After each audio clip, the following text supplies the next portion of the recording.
तो कल हम लोगों ने देखा था जावा के लेक्चर्स में स्ट्रीम क्या होता है। ओके, स्ट्रीम को एक बार रिवाइज करते हैं और फिर आगे का देखते हैं।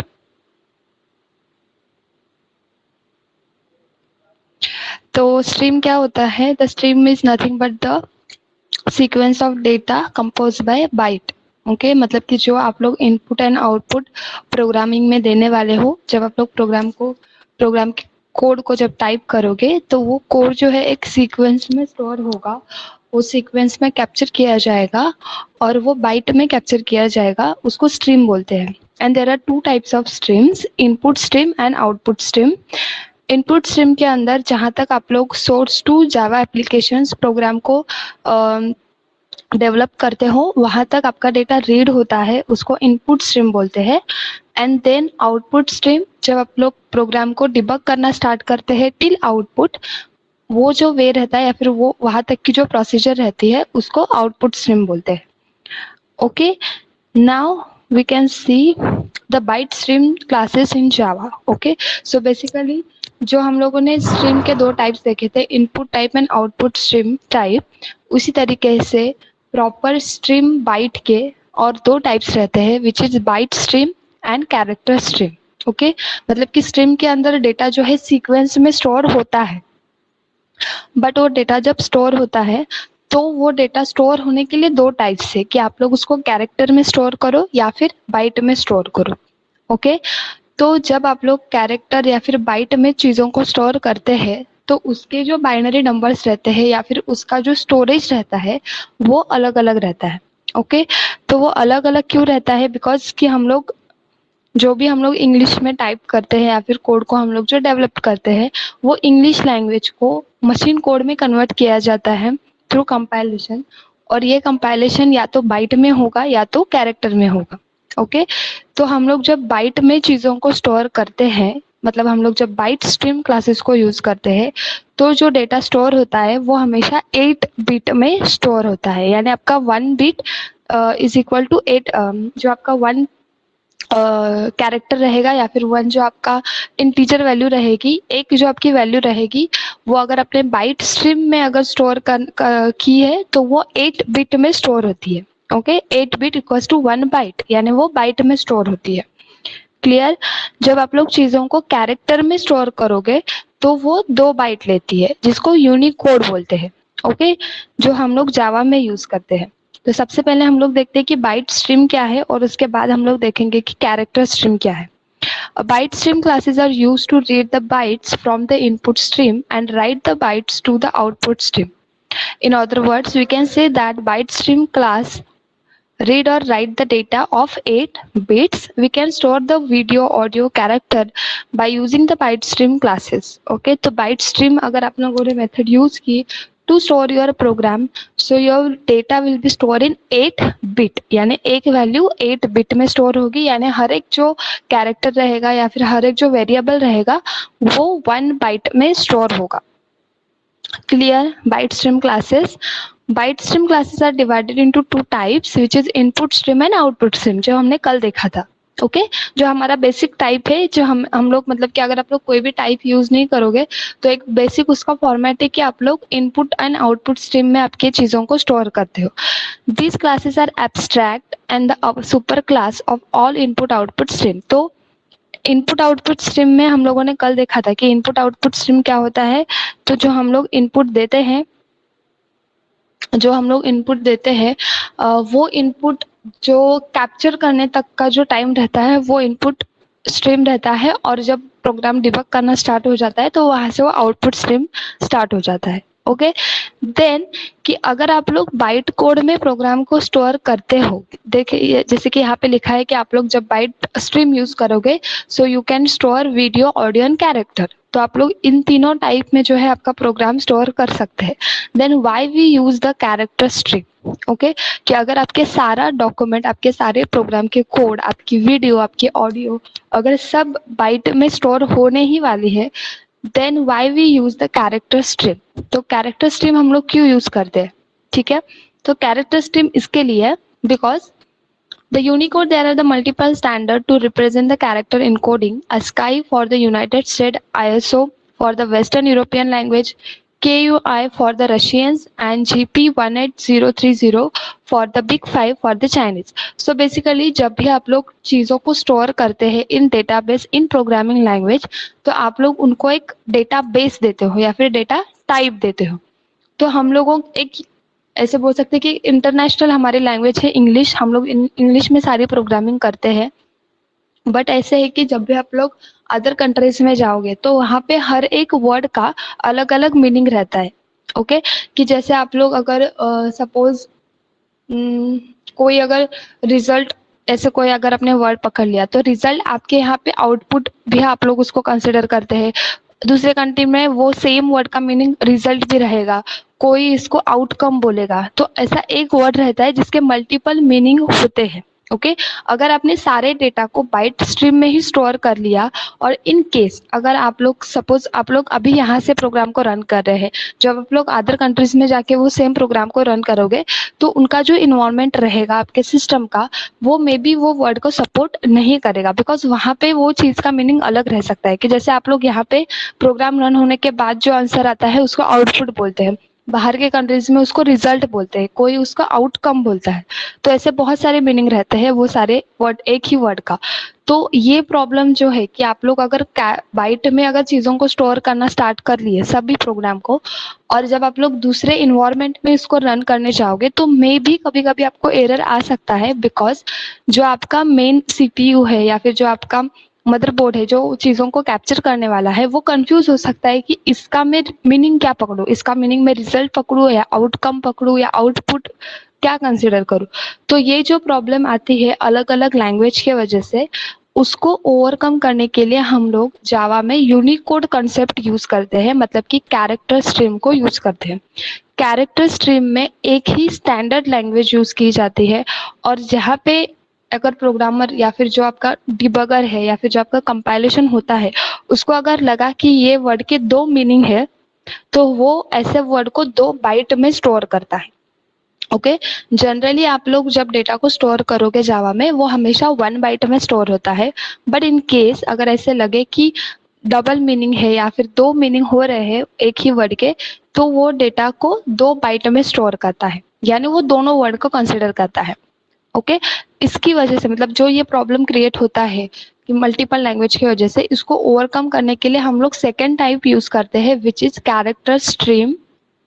कैरेक्टर स्ट्रीम या फिर कैरेक्टर इनपुट स्ट्रीम.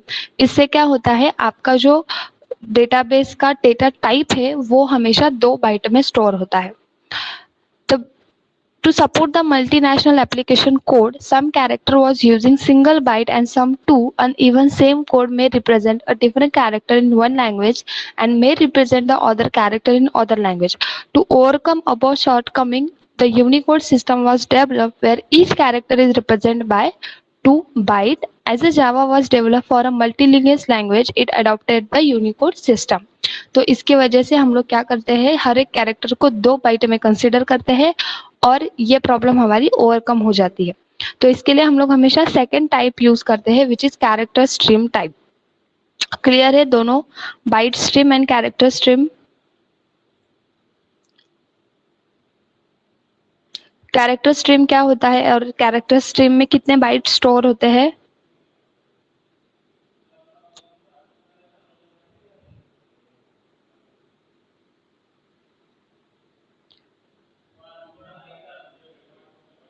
राइट और बाइट स्ट्रीम में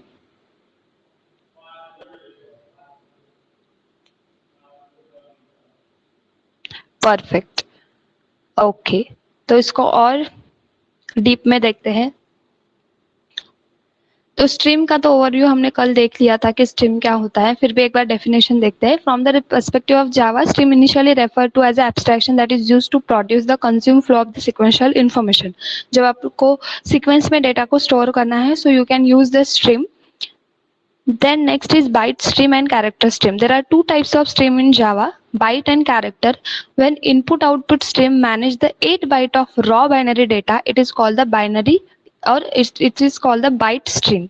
जब आपका input output stream 8 बाइट को सपोर्ट करता है, यानी 8 बिट में डेटा को स्टोर करता है, रॉ बाइनरी डेटा को, उसको बाइट स्ट्रीम बोलते हैं। And when input output stream manage the 16 bit unicode character, it is called character stream, because ये डबल स्टोर करता है। Okay, 1 bit 8 bit equals to 1 byte रहता है, और उसी कैलकुलेशन में हम लोग जब कैरेक्टर को यूज करते हैं, so we can use the 2 bytes, that means कि 16 bit. So 16 bit is your Unicode character, and we can use this in a Java. A Unicode set is basically a type of character set where each character corresponding to a specific numeric value within given character set. Typically, every programming language adopts the particular character set to represent and manage its use for the character. तो basically हर एक language में, मतलब कि अगर आप लोग C लोगे या फिर Python लोगे, तो हर एक ने अपने अपने character को स्टोर करने के लिए अलग अलग मेथड यूज की है। जावा में हम लोगों ने यूनिकोड सिस्टम को अडॉप्ट किया है।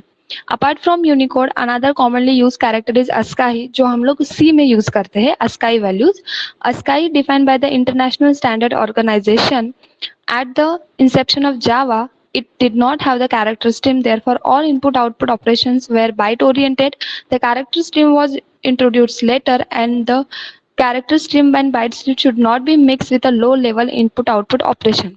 अगर आपके प्रोग्रामिंग लो है, मतलब कि आप लोग बहुत सिंपल प्रोग्रामिंग कर रहे हो, तो आप लोगों को स्ट्रीम यूज करने की जरूरत नहीं है, आप लोग डायरेक्टली प्रोग्राम को रन कर सकते हैं। अगर आपका प्रोग्राम बहुत ज्यादा कॉम्प्लिकेटेड है, उसके अंदर बहुत सारे कैरेक्टर्स यूज होने वाले हैं या फिर बहुत सारे वेरिएबल्स यूज होने वाले हैं, so you can use the stream method to overcome your errors. Then what is the difference? What is the difference between the input stream and output stream?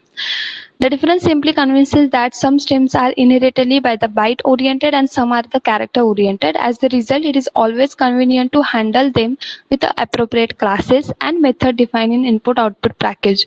For example, file output stream is meant for reading a raw stream byte such as the image and data.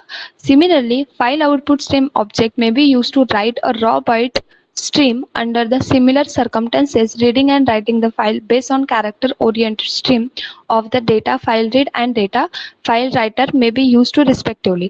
तो जब आपको सिर्फ data को read करना है, जब आपको data में कोई भी मॉडिफिकेशन नहीं करना है, so you can use the file input stream जो डेटा को रीड करके देगा।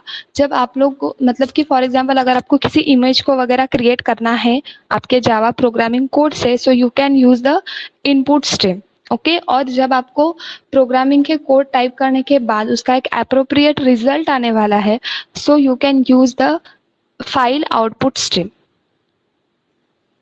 देन बाइट स्ट्रीम क्लासेस जो हमने कल देखे थे, तो जो बाइट स्ट्रीम क्लासेस जो हम लोगों ने इनपुट में देखे थे वही सेम यहाँ पे है। At the top of the byte stream classes hierarchy, there are two abstract input stream byte oriented and output stream for the byte oriented operation.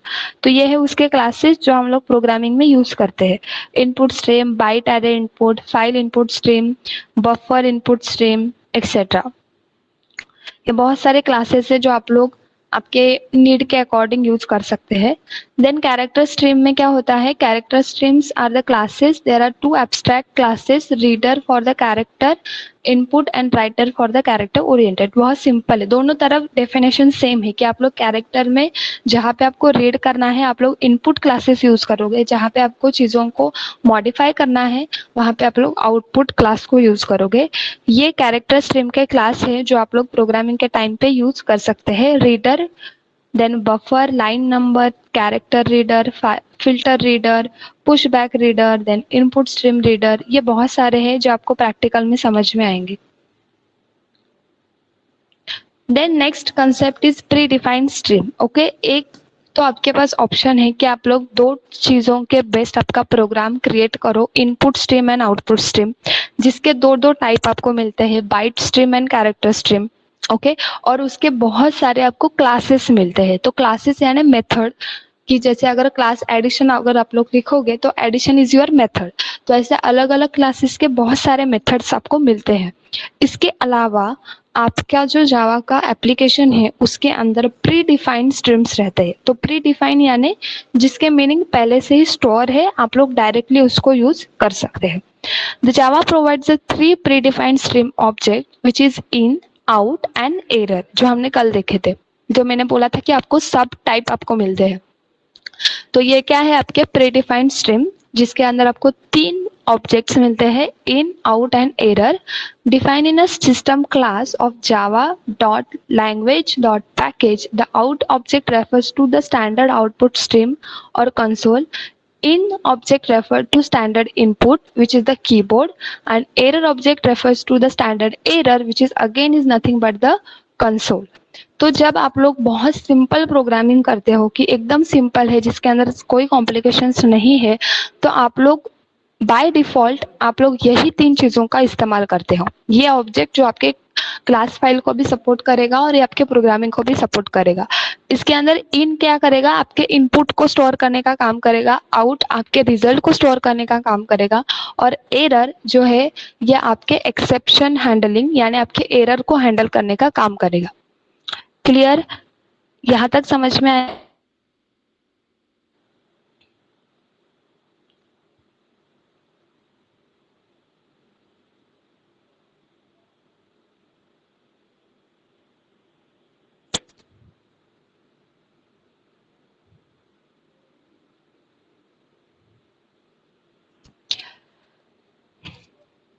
Then next, as should be obvious, there may be a redirect to any other compatible input-output device, because system.in is nothing but an object of input-output stream, and system.out, the stream error, are object in a print stream classes.